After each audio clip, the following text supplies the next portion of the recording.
my little party animals. Hiphiprenee here today with a brand new speed build for you. And this is actually going to be part one of what I am going to assume is a 5-part speed build. I say 5 parts because there are 5 separate buildings on this lot. So what I have done in this particular video is I am building the exteriors of all of the buildings in here.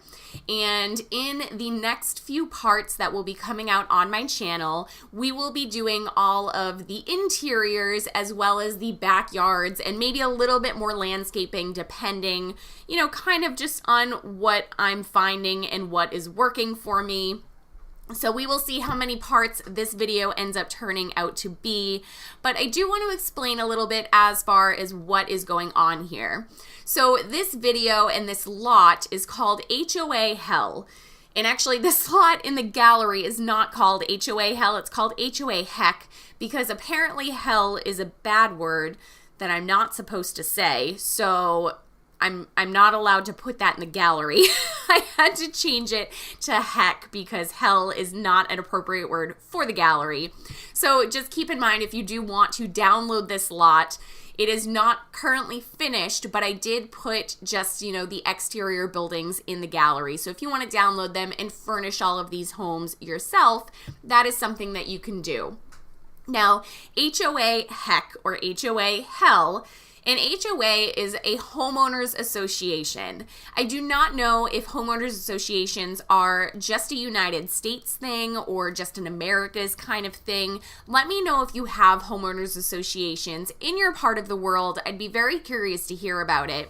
But essentially what a homeowners association is they are a grouping of homes. Typically they are new builds. Most of the time if you find a house that was built, you know, I'd say 90s and before, it is not going to be part of a homeowners association. But if you are purchasing a new build home, meaning something that was built fairly recently, I'd say, you know, 2000s onward, a lot of the times these homes are part of what is called an HOA or a homeowners association.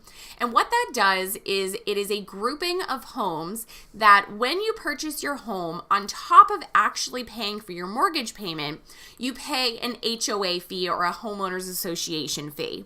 And what that fee covers is kind of different from, you know, HOA to HOA. Some of them have community pools. Some of them take care of the roads. Some of them do have private roads, so they kind of deal with the potholes and speed bumps and all that kind of thing.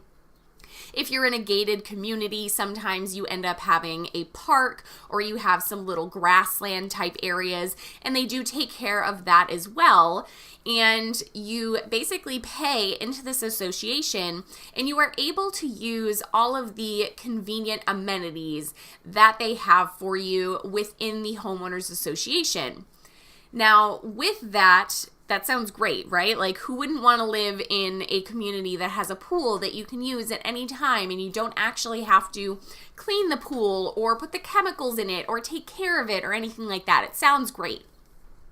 But there is a subsection of homeowners associations that just have crazy people in charge of them. And what I mean by crazy people in charge of them, I mean a lot of the time it is, you know, retired, maybe pushing on elderly people. And these are the type of people that just like to stick their nose in everybody's business all of the time.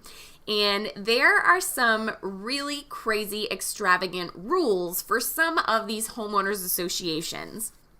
A lot of them, you know, will dictate what color your house is allowed to be, what color the door of your house is allowed to be, meaning it has to be like burnt orange and it can't be, you know, burnt light orange or, you know, orange-ish. It has to be the exact color that the homeowners association lays out in their bylaws or in their guidelines. And things like that start to get ridiculous. They will issue fines. They can put a lien on your house, which basically means that you really kind of can't sell your house. Some of them require you to have your car in your garage. If your car is at home, you can't actually just keep it in your driveway. Some of them will fine you if there are oil marks on your driveway. They will fine you if you don't take your garbage cans in within a certain amount of time after the garbage van has come and picked it up. Some of these homeowners associations have just absolutely absurd and really kind of intrusive and invasive kinds of bylaws and things that you are allowed to do to your house, things that you are not allowed to do to your house, even sometimes down to these are the types of plants that you're allowed to be planting outside of your house. So it gets a little ridiculous sometimes, and that's really kind of the community that I am trying to create here. Is something that is, maybe a little Stepford Wives. If you've never seen Stepford Wives, it's really just kind of about these, people who are turning all of their wives into these perfect little robots that do whatever, the appropriate thing to do is at any point in the day, that kind of thing. So this little neighborhood here is going to have 4 separate homes plus the community center. So you kind of saw me working on that community center. It is basically done. I did end up leaving this side yard over here. That does end up getting furnished a little bit later.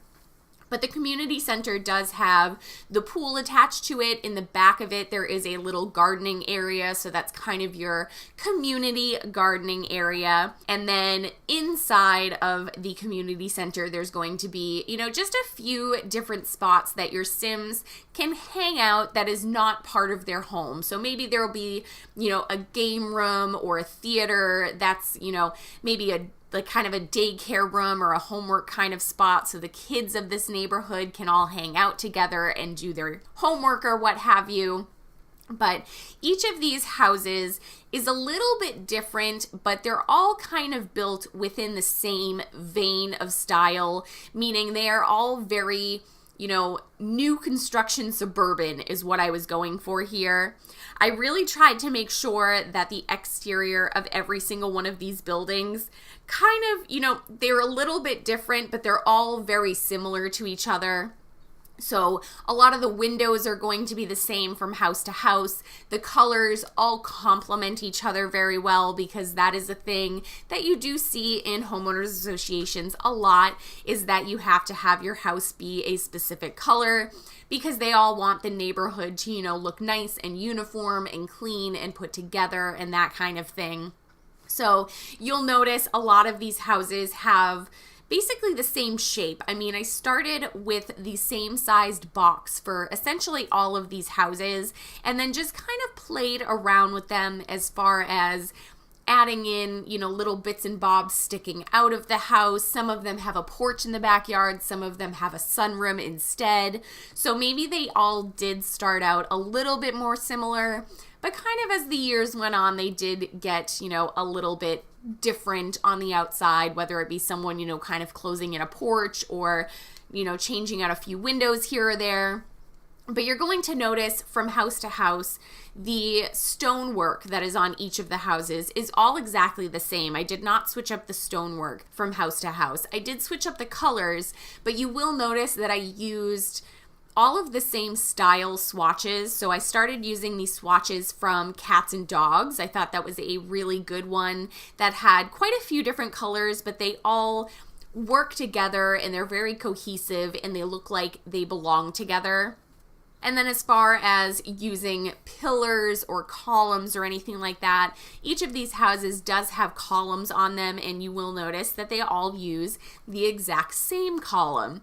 So I was trying to keep these houses, similar but different, so they looked like they belonged in the homeowners association together and that they were, it's very clear that all of these houses are regulated to look a certain way and to have, kind of a certain curb appeal to them. So that's really what I was going for here. And my plan, once I do actually get into furnishing these houses, is to have, 4 very distinct personalities as far as families are concerned. So I'm pretty sure I have 3 of them nailed down, and then there's one house that I'm not quite sure what I want to do with it yet. So one of the houses, I haven't decided either which house is going to go to which family, but one of these houses is going to be the classic helicopter parent house. If you don't know what a helicopter parent is, a helicopter parent is one of those parents that just can't let their kids go. They really need to cut the cord. It's getting to the point where, maybe the kids at school are making fun of them because every single day before school, they're in 9th to 11th grade and their mom still makes them kiss them on the lips before they go to school. They drop them off. They pick them up from school. They won't even let them take the bus because they're so nervous that something's going to happen. These are the type of parents that when you go to the park and you see a kid climbing on the monkey bars, they're not allowed to just climb on the monkey bars. Mom has to be right there holding her child, making sure that they're not falling or anything like that.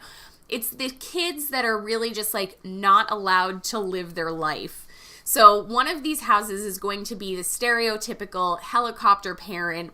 Mom is a stay-at-home mom. She sells probably for some kind of multi-level marketing scheme on the side. Dad is maybe in the military or a businessman of some kind, someone who's likely not home all that often.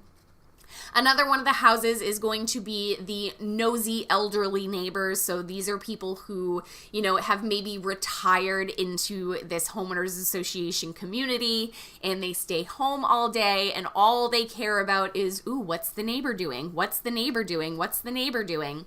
And these are the people that are, calling up the homeowners association and saying, oh my gosh, the trash truck came an hour ago and Sandra still hasn't taken her trash in. You need to find her. This is an eyesore.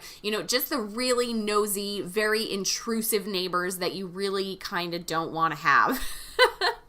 And then the other house that I have already figured out is the college kids house. So I actually took some real life inspiration for this. I had a friend at one point in my life who lived in a home with 3 other guys, and all of these guys had just graduated from college.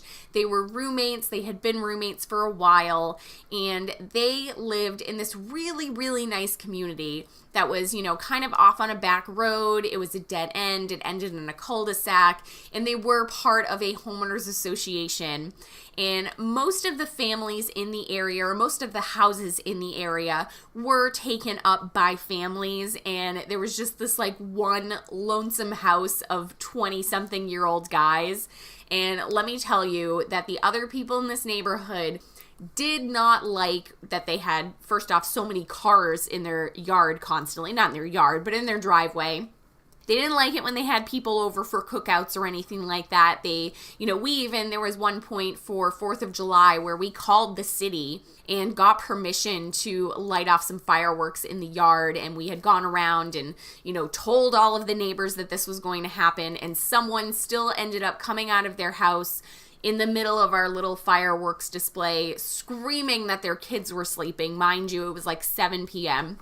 So, there's going to be one house that, is kind of the pariah of the neighborhood, if you will. And then we do have one extra house. I haven't quite decided on the style of family that is going to live there. But if you guys have any suggestions on what type of family you think should live in the last house, definitely let me know. I would love to hear from you guys and see what you would think about, what other types of personalities might live in this homeowners association. And then, of course, the bigger house towards the back is the community center. So it does obviously look like a house, but it needed to fit in with all of the rest of the houses in this particular area. So I wanted to make sure that it, definitely resembled what was going on with the other houses. But at the same time, I did want to make it a little bit bigger as well to accommodate for the fact that, there would be families hanging out in there, friends hanging out in there. Maybe you could book it and have your birthday party there, or have your child's birthday party there. And then it is the way that you get, from your house into the pool area or into the community garden area or into this new area over here, which is a little tiny dog park. So we are coming up to the screenshots very soon for this. I hope that you guys enjoyed seeing me build just the exteriors here so far. Going forward, we will be doing, a video or two here or there on my channel with this homeowners association kind of lot. I hope that you guys enjoy them. They will not be back to back. You will see other builds, in between seeing me work on these. So let me know what you guys think. I will let you know on Twitter when the next episode of this little mini series will be coming out. If you did like this video, please give it a thumbs up down below. If you're new here or you're not new here and you're not subscribed yet, make sure you hit that subscribe button and hit that little bell so you get notifications every single time I post a new video. I will be back with you guys on Friday, and until then, I hope you have a great week. Thank you so much, guys. Bye.